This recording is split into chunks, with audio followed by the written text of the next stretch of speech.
So the next step is activation of ovum. ठीक है, कौन सा स्टेप था ये? Fourth step. तुम एक्चुअली सी अर्चिन में ज्यादा स्टडी हुआ है, काफी वेल स्टडीड है, तो सी अर्चिन का एग्जांपल हम लोग देखेंगे। सी अर्चिन पता है ना कौन सा फाइलम से बिलोंग करता है?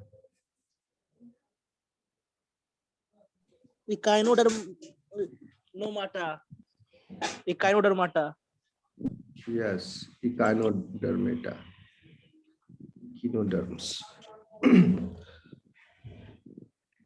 तो अभी तक हम लोग देखे थे क्या हुआ था, एक्रोसोमल रिएक्शन। एक्रोसोमल रिएक्शन हो चुका था, okay, and the formation of acrosomal tubule has also taken place. This acrosomal process is the acrosomal tube. Okay, क्या हुआ? एक्रोसोमल ट्यूब का फॉर्मेशन हुआ, तब एक्रोसोम का जो ग्रैन्यूल था that has been released and the hydrolytic enzymes in that granule dissolve the egg jelly coat, and this tubule, acrosomal tubule, actually inside that acrosomal tubule is the cytoplasmic content, not the acrosomal granule. Okay, आप लोग confuse नहीं होइएगा, acrosomal tube के अंदर cytoplasm है। Cytoplasm of what? Egg, sorry sperm. और acrosomal vesicle के अंदर acrosomal granule है, जो कि पहले हो चुका है। कब हुआ? कांटेक्ट के बाद। कांटेक्ट में क्या हुआ था? फर्टिलाइजिन और एंटी फर्टिलाइजिन का इंटरेक्शन। उसके बाद क्या हुआ? कांटेक्ट हुआ। कांटेक्ट से एक्रोसोमल रिएक्शन स्टार्ट हुआ, जिसमें acrosomal membrane was dissolved and the acrosomal granule oozes out, and this acrosomal granule is now dissolving the egg jelly coat, as a result of which a cytoplasmic extension in the form of a tubule, which is called as acrosomal tubule, is formed. Okay, so acrosomal tubule in spermatozoon contains what? Plasma membrane of egg. Okay, contacts what? Contacts what?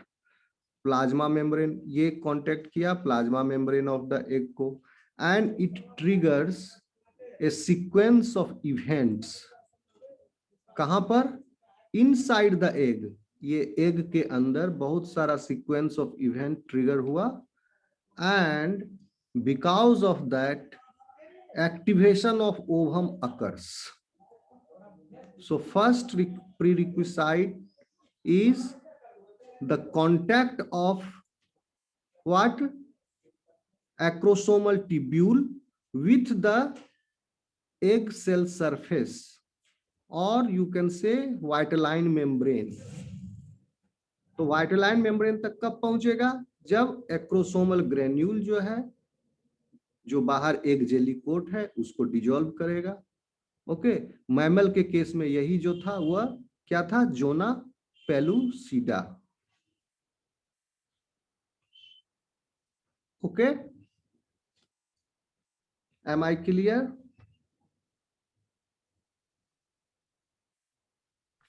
Yes, sir. Okay, ठीक है, आगे बढ़ते हैं। तो activation of ovum में क्या आप देख रहे हैं? सबसे पहले क्या हो रहा है?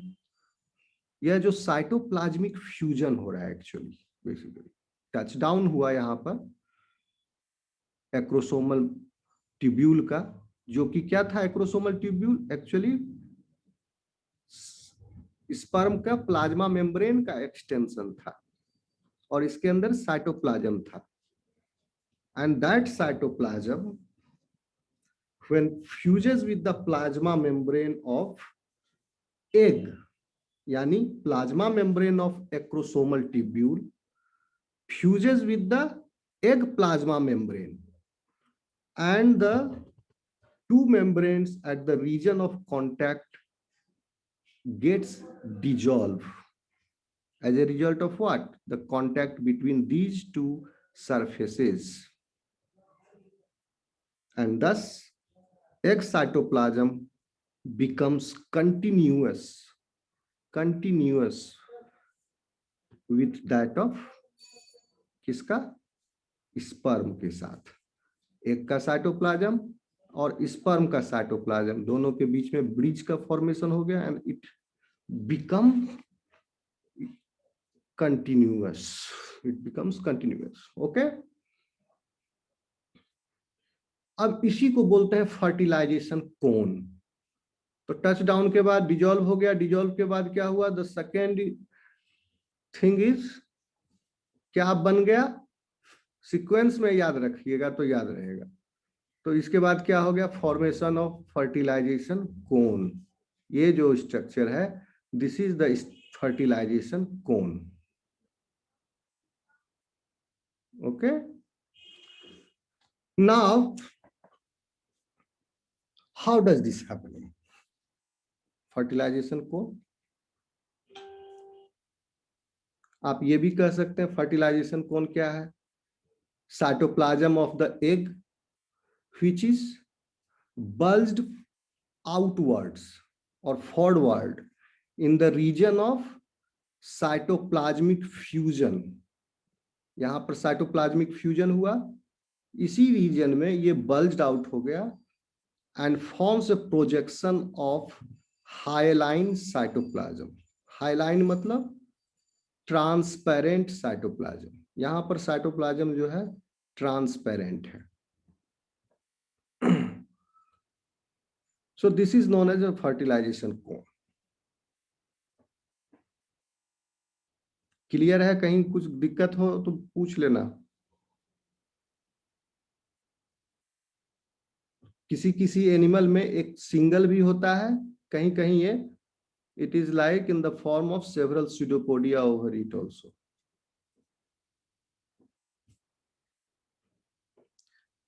Now the fertilization cone क्या करेगा? ग्रेजुअली एनगल्फ करेगा किसको?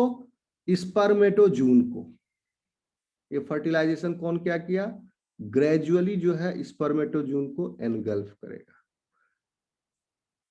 तो किसी किसी एनिमल में स्पर्मेटोजून का जो काम का चीज क्या है? Nucleus and this centriole. ये सेंट्रियोल क्या है? प्रॉक्सिमल सेंट्रियोल है। रेड वाला ये दिख रहा है आपको, this is the centriole and this is the male pronucleus, ये ब्लू वाला। तो सेंट्रियोल का जरूरत है और न्यूक्लियस की आवश्यकता है। सो यह जो है थ्रू द फर्टिलाइजेशन कौन दिस गेट्स एनगल्फ्ड। ओके, एक चीज याद रखिएगा आप लोग, एक्रोसोमल ग्रेन्यूल जो है वो कभी भी एग साइटोप्लाज्म के अंदर नहीं जा रहा है, ये कंफ्यूज मत होना। एग साइटोप्लाज्म के अंदर मेल प्रोन्यूक्लियस और कौन सा सेंट्रियोल था? ये प्रॉक्सिमल सेंट्रियोल की डिस्टल सेंट्रियोल, याद है किसी को? Proximal centriole. Proximal centriole. Good good good, proximal centriole. तो ये प्रॉक्सिमल सेंट्रियोल और मेल प्रोन्यूक्लियस ये जाता है। किसी किसी एनिमल में, जैसे in the case of human, ये तो सी अर्चिन का देख रहे हैं, सी अर्चिन में सिर्फ ये दोनों गया, मिडिल पीस और टेल रीजन बाहर निकल गया, ये दोनों आ गया। ह्यूमन में क्या होता है? ये भी आ जाता है, ये भी आ जाता है और मिडिल पीस भी आ जाता है, टेल छूट जाता है बाहर। तो ये अलग अलग वेरिएशन, लेकिन काम जो है बेसिकली वो है इसी दोनों का, ह्यूमन में भी, लेकिन आई भी जाता है मिडिल पीस जिसमें माइटोकॉन्ड्रिया है।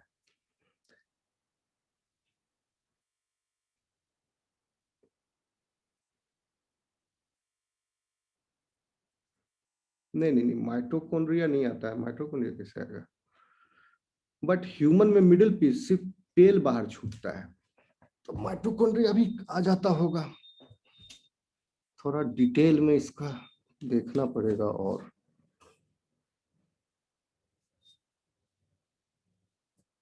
ओके, यहां तक आप समझ रहे हैं ना?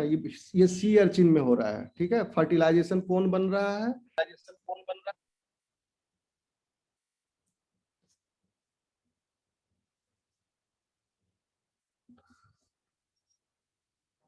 और ये जो फर्टिलाइजेशन कौन है, कोनिकल प्रोजेक्शन भी हो सकता है, या साइटोप्लाज्मिक सिलेंडर। यहाँ जैसे साइटोप्लाज्मिक सिलेंडर है, कोनिकल प्रोजेक्शन है, ये भी साइटोप्लाज्म फर्टिलाइजेशन कौन है, ये भी फर्टिलाइजेशन कौन है। या जो है आपका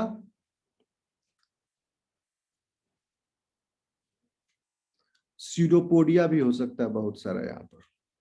it is like pseudopodia like processes also can be formed here. So fertilization cone gradually engulfs the spermatozoa, हम बता चुके हैं आपको। इसके बाद क्या होता है, ये इसका फेट क्या है फर्टिलाइजेशन कोन का? इट ग्रेजुअली सबसाइड्स, धीरे धीरे ये सबसाइड हो जाता है, यानी बराबर हो जाता है, लेवल आउट हो जाता है। फिर ये जब नीचे चला जाएगा अंदर एक साइटोप्लाज्म में, प्रोन्यूक्लियस एंड सेंट्रियोल, तो ये सबसाइड कर जाएगा। During this process, okay, acrosomal granule never enters the egg. Acrosomal granule का काम क्या है? प्लाज्मा मेम्ब्रेन के बाहर में जो एक जेली है या जोना पेलुसिडा है, उसको डिजोल्व करना। एग मेम्ब्रेन के अंदर जाने के बाद प्रोन्यूक्लियस और ये वो बाहर ही रह जाता है। ओके, तो इसमें कुछ वेरिएशंस भी है, जैसे एंट्री ऑफ स्पर्मेटोजोन कैसे जा रहा है एग के अंदर। मैमल्स में हम अभी बताया आपको, स्पर्मेटोजोन जो है एक साइटोप्लाज्म में, नहीं मैमल में there is complete spermatozoon enters the egg cytoplasm. Mammals में कंप्लीट चला जाता है including tail region also. In echinoderms sperm tail remains outside the vitelline membrane. Echinoderm यानी इसमें जो है स्पर्म टेल बाहर रह गया। While in Nereis, only the sperm head and proximal centriole enters the egg cytoplasm. In most animals, however, sperm nucleus and middle piece gets their entry into the egg. मतलब मोटा मोटी कहने मतलब जब exam में आएगा तो आप ये वाला बनाओगे, समझ गए? Male pronucleus and centriole gets the entry inside the fertilization cone, and gradually these two things move inwards in the cytoplasm. उसके बाद क्या हो रहा है? Cortical reaction. जल्दी जल्दी खत्म कर दे। जब ये हो गया साइटोप्लाज्म कौन इससे टच होने के बाद, साथ ही साथ साइमल्टेनियसली कॉर्टिकल रिएक्शन भी शुरू हो जाता है। ओके, कॉर्टिकल रिएक्शन कैसे हुआ बता चुके हैं बार बार, 2-3 बार पहले भी जिक्र कर चुके हैं। Yes, sir. ये फिगर है, ये फिगर देख के समझ लो, ये भी सी अर्चिन का ही है। तो सी अर्चिन में एक्चुअली क्या होता है? After cortical reaction and before cortical reaction, ये दो सिचुएशन है जिसको आप याद रख समझ जाइए। बिफोर कोर्टिकल रिएक्शन जो है, vitelline membrane and the plasma membrane both are in close contact with each other. Okay, there are protein bridges between them. यहां आप देख सकते हैं प्रोटीन ब्रिजेस, ये है protein bridges, dark blue structure जो है प्रोटीन ब्रिजेस।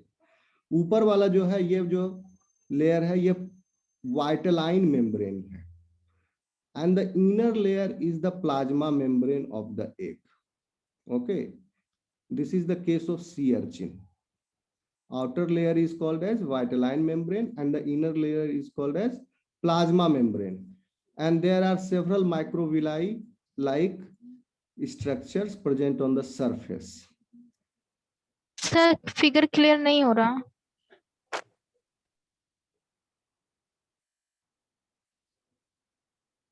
अभी थोड़ा सा है. Yes sir.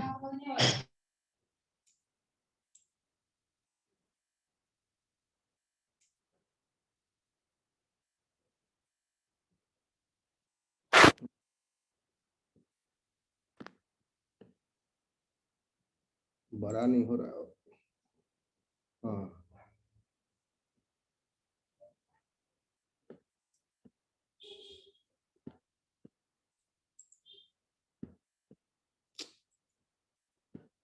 अबे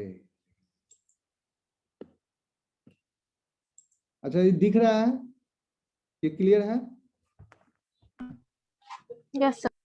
देखो ये पहले क्या हो रहा है, कॉर्टिकल रिएक्शन होने से पहले, यानी अभी तक क्या है, स्पर्म टच डाउन नहीं हुआ है, यानी अभी ये फर्टिलाइजेशन के कौन से स्टेप में था, कौन सा स्टेप में है, अभी कांटेक्ट भी नहीं हुआ है, यानी सेकेंड वाला अभी क्या हुआ, कैपिसाइटेशन हो चुका है. ओके, अब टच डाउन होगा यहाँ पर तो फर्टिलाइजिंग और एंटी फर्टिलाइजिंग इंटरेक्शन शुरू होगा एक सरफेस पर. फर्टिलाइजिंग और एंटी फर्टिलाइजिंग इंटरेक्शन होने के बाद क्या होगा, एक्रोसोमल रिएक्शन स्टार्ट हो जाएगा. ओके, एक्रोसोमल रिएक्शन यहीं पर ऊपर में ही एक्रोसोमल रिएक्शन हो जाएगा. फर्टिलाइजिंग कहां पर था, बाहर जेली कोट में ही था. फर्टिलाइजिंग और एंटी फर्टिलाइजिंग यहीं पर हो गया. ठीक है, ये दिख रहा है एरो, यहां पर फर्टिलाइजिंग और एंटी फर्टिलाइजिंग रिएक्शन होगा क्योंकि यही इस लेयर में फर्टिलाइजिंग मौजूद है. अब यहां पर जो है वाइटलाइन मेम्ब्रेन. ओके, ये जो है वाइटलाइन मेम्ब्रेन है और वाइटलाइन मेम्ब्रेन के नीचे प्लाज्मा मेम्ब्रेन है. ये डार्क रेड लाइन जो है इसका अपर ऊपर वाला जो है वाइटलाइन मेम्ब्रेन है, नीचे प्लाज्मा मेम्ब्रेन है. इस स्टेज पर अभी जो है दोनों के बीच का गैप कम रहता है. अभी कॉर्टिकल ग्रेन्यूल का सिक्रीशन नहीं हुआ है यहाँ पर, तब बाद में मोटा हो जाता है क्योंकि कॉर्टिकल ग्रेन्यूल का सिक्रीशन जो होता है इसी स्पेस में फील्ड अप हो जाता है जिसको पेरीवाइटलाइन स्पेस कहते हैं. यानी ये स्पेस जो ब्लू कलर का आपको दिख रहा है इस फिगर में, ये वाले स्पेस में कॉर्टिकल ग्रेन्यूल का सिक्रीशन आ जाता है. कॉर्टिकल ग्रेन्यूल का सिक्रीशन जो है वाइटलाइन मेम्ब्रेन के बाहर नहीं जाता है, it is between the vitelline membrane and the plasma membrane. Mammals में वाइटलाइन मेम्ब्रेन नहीं होता है तो वहां पर जोना पेलिसुडा है, जोना पेलिसुडा और प्लाज्मा मेम्ब्रेन के बीच में कॉर्टिकल ग्रेन्यूल्स का सिक्रीशन आता है. तो इससे होता क्या है, एक्चुअली कॉर्टिकल ग्रेन्यूल्स के अंदर तीन तरह के सब्सटेंसेस होते हैं. पहला सब्सटेंस जो है वो एक्चुअली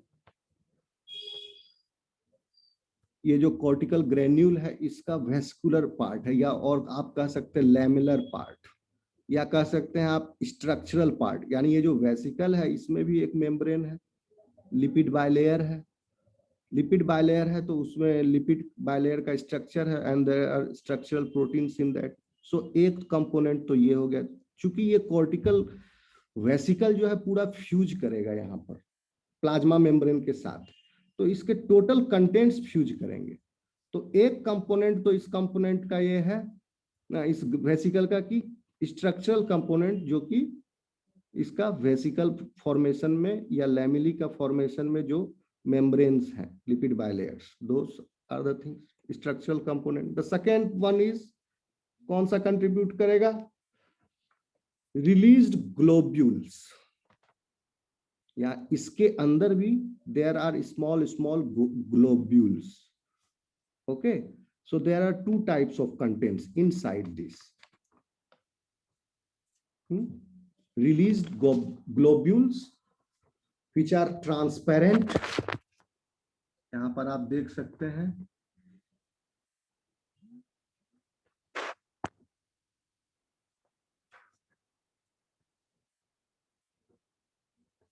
जो ग्रीन है वो ट्रांसपेरेंट है यानी हाईलाइट ग्रीन वाला, और जो ऑरेंज है ये है क्या है इसका एंजाइम। तो ये जो है एंजाइम जो है ये लिक्विड कंपोनेंट है। Okay, and this enzyme is now present in the perivitelline space. Okay, और हाइलाइन पोर्शन जो है वो फ्यूज कर जाता है प्लाज्मा मेम्ब्रेन के साथ। स्ट्रक्चर क्यों हम तीनों कंपोनेंट बता रहे हैं, इसलिए बता रहे हैं क्योंकि स्ट्रक्चरल कंपोनेंट जो है वो जाके मिल जाता है ऊपर वाले वाइटेलाइन मेम्ब्रेन के साथ। आप इस फिगर में देख सकते हैं फ्यूज करने के बाद ऑरेंज जो है वो आ गया बीच वाले स्पेस में, orange colour. Green colour is present inside the vesicle only, cortical vesicle, but this inner lining is the plasma membrane। और ये जब स्ट्रेच आउट होगा, स्ट्रेच आउट हो जाएगा तो ये जो इनर लाइनिंग यानी ये प्लाज्मा मेम्ब्रेन का लाइनिंग है ये तो पूरा अब एक्सटीरियर हो गया, समझ गए। तो ये इनर लाइनिंग में आ गया ये ग्रीन वाला, यानी ये ट्रांसपेरेंट लेयर है। ट्रांसपेरेंट लेयर क्या है, द लिक्विड कंपोनेंट, इसका डिजॉल्व कंपोनेंट, और इस कंपोनेंट के अंदर there are granules. Okay, the enzymatic granules, वो एंजाइमेटिक ग्रैन्यूल्स आ गया पेरीवाइटेलाइन स्पेस में। स्ट्रक्चरल कंपोनेंट जो है इस वेसिकल का टूट टूट के चला गया ऊपर में। ओके, ऊपर में फ्यूज कर गया वाइटेलाइन मेम्ब्रेन के साथ। ओके, इसको कह सकते हैं आप the lamellar part of the ruptured cortical granules. ये कॉर्टिकल ग्रैन्यूल जब रप्चर किया तो इसका जो लैमेलर पार्ट है, स्ट्रक्चरल पार्ट है, वो जो है वाइटेलाइन मेम्ब्रेन ऊपर वाले मेम्ब्रेन के साथ जाके फ्यूज कर गया। ठीक है, and it appears as dark body and this fuse with the vitelline membrane, और इसकी वजह से वाइटेलाइन मेम्ब्रेन जो है ठीक हो जाता है, मोटा हो गया वाइटेलाइन मेम्ब्रेन। ग्लोब्यूलिन आ गया पेरीवाइटेलाइन स्पेस में, फॉर्म से hyaline layer. 1 second,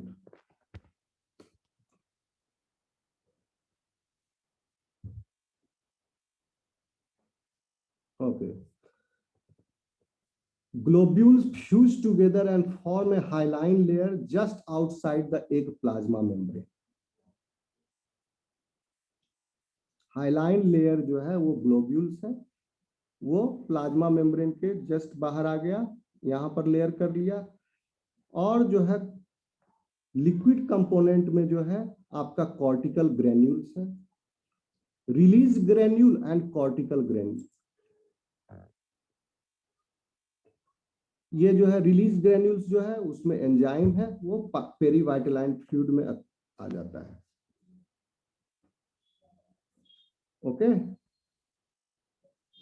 and it contains polymucosaccharides and water.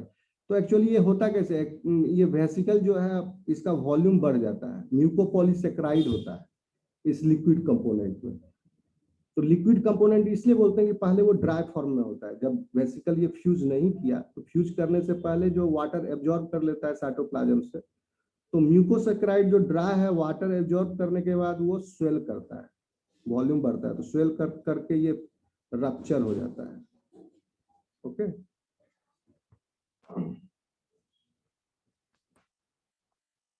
Now अब इसके बाद क्या हुआ, as a result of which this vitelline membrane is now called as क्या, फर्टिलाइजेशन मेम्ब्रेन। कॉर्टिकल रिएक्शन होने के बाद कॉर्टिकल ग्रैन्यूल्स जो कंटेंट जो है वो आउटसाइड आया, जिससे वाइटेलाइन मेम्ब्रेन जो है थिकनिंग हुआ वाइटेलाइन मेम्ब्रेन का, और now vitelline membrane is called as fertilization membrane. So this is in the case of sea urchin। ये वाला फिगर भी देख सकते हैं आप लोग, इस फिगर में भी आप लोग देख रहे हो, यहाँ पर क्या है, माइक्रोट्यूब्यूल है, एक्रोसोमल माइक्रोट्यूब्यूल का फॉर्मेशन हो चुका है, यानी यहाँ पर एक्रोसोमल कंटेंट जो है बाहर आ रहा है, इसलिए डिजोल्व कर रहा है बाहर जेली को, और वो एक सरफेस पर आ रहा है। समझ में आ रहा है आप लोगों को कि नहीं? Yes, sir. ओके। ये जब टच डाउन हुआ इसका ट्यूब्यूल, एक्रोसोमल ट्यूब्यूल, तो आप जो देख रहे हैं यहाँ पर क्या कौन सा रिएक्शन स्टार्ट हुआ? फिर कांटेक्ट होने के बाद, कांटेक्ट तो पहले हो गया था, जेली के ऊपर में ही फर्टिलाइजिंग और एंटी फर्टिलाइजिंग कांटेक्ट हो चुका। अब यहाँ पर ये टच डाउन हुआ, एक्टिवेशन शुरू हो गया। टच डाउन होने की वजह से कॉर्टिकल ग्रेन्यूल्स जो है वो पेरीवाइटलाइन स्पेस में आ गया फ्यूज करके। ठीक है,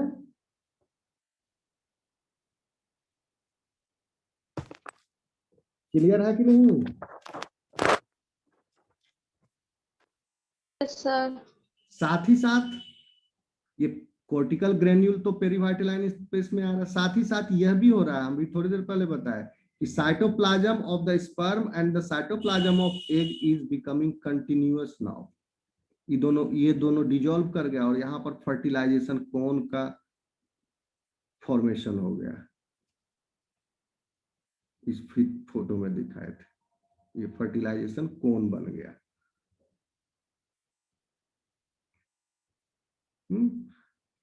फिर अब इसको देखोगे तो ओवरऑल समझ में आ जाएगा आपको क्या हो रहा है। यहाँ पर सीक्वेंस ऑफ इवेंट क्या है इस स्टेज पर? यहाँ पर क्या हुआ, ये क्या है? जेली। अभी तक कांटेक्ट नहीं हुआ है। यहाँ पर जब टच डाउन होगा तो फर्टिलाइजिंग एंटी फर्टिलाइजिंग का रिएक्शन इंटरेक्शन स्टार्ट होगा। अब इस स्टेज पर क्या हुआ, माइक्रोट्यूब्यूल का फॉर्मेशन हो गया, यानी एक्रोसोम रिएक्शन होकर के माइक्रोट्यूब्यूल फॉर्मेशन हो गया, रिलीज। अब यहाँ पर टच डाउन हो गया विद द वाइटलाइन मेम्ब्रेन, बाहर वाला वाइटलाइन मेम्ब्रेन है। एक फंक्शन और है कॉर्टिकल ग्रेन्यूल्स का कि वाइटलाइन मेम्ब्रेन के ऊपर जो है there are several sperm binding receptors which are present। तो स्पर्म एक बार कांटेक्ट जब हो गया तो अब स्पर्म बाइंडिंग रिसेप्टर्स का क्या काम, एक पर नहीं, स्पर्म आ ही गया तो ये एक तरीका है जिससे ये पॉलीस्पर्मी को प्रिवेंट करता है।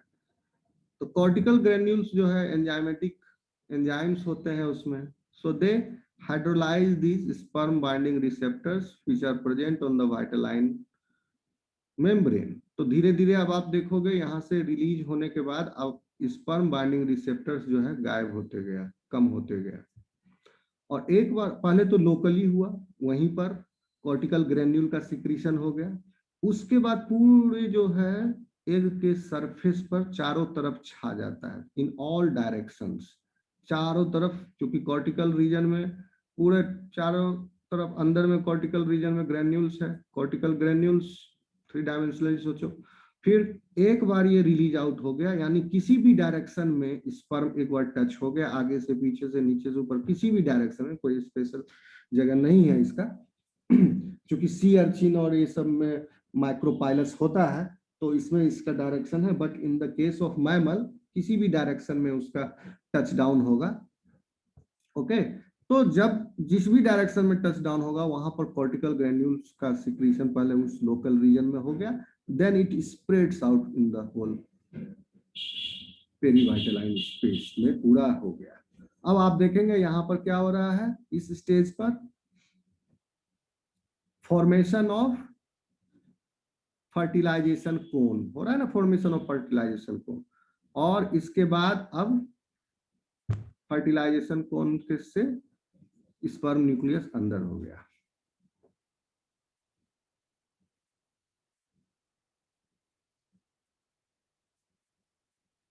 Okay, the substances released by the cortical vesicles absorb H2O and swell। बताए थे cortical vesicles के अंदर म्यूकोपॉलीसेकेराइड होता है, and mucopolysaccharide has the property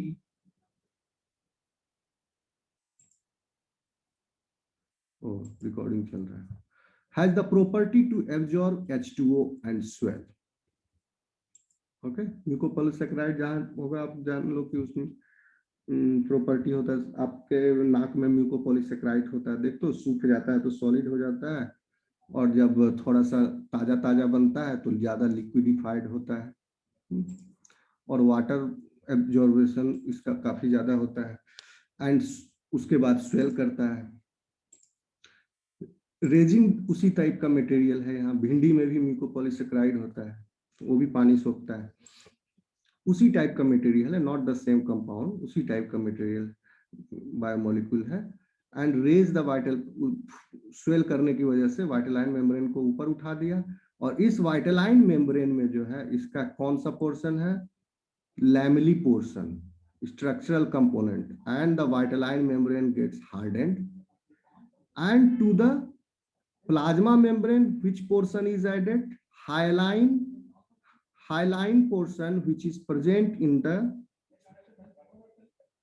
hyaline portion किसमें था, आपके रिलीज्ड ग्रैन्यूल कंपोनेंट में था हाइलाइन पोर्शन, और हाइलाइन पोर्शन में क्या था, और इस हाइलाइन पोर्शन में एंजाइम नहीं है, ये hyaline portion just transparent material, it has structural property, it gives structural benefit to the egg. क्या बेनिफिट देता है एग को, बाद में जब एग का डिवीजन होगा ब्लास्टोमियर स्टेज पर, तो ब्लास्टोमियर स्टेज पर अलग अलग ब्लास्टोमियर्स जो है सेपरेट ना हो जाए, ब्लास्टुला में स्टेज पर ब्लास्टोमियर्स को वो इंटैक्ट रखता है। ओके, दिस हाइलाइन लेयर, एक प्लाज्मा मेम्ब्रेन को एक स्ट्रेंथ दे दिया हाइलाइन लेयर। और जो एंजाइमेटिक पोर्शन है that occupies the, and the enzymatic portion और म्यूकोपॉलीसैकेराइड ऑक्युपाइज द पेरीवाइटलाइन स्पेस, और उसके बाद ये फर्टिलाइजेशन मेम्ब्रेन कहलाता है। कौन सा, vitelline membrane after the cortical reaction. Clear हूं मैं, नहीं समझ में आ रहा तो पूछ लेना।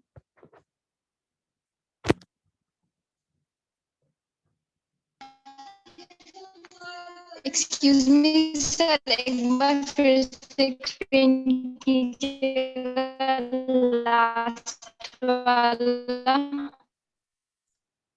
इस गिंदा तुम्हारी आवाज क्लियर नहीं आई, समझ में नहीं आया क्या बोली हो। ये पूरा 20 आधा मिनट के अंदर हो जाता है ये, cortical reaction and the formation of fertilization membrane. Okay? Sir वो बोल रही है क्या कि उसे समझ में नहीं आया है सर,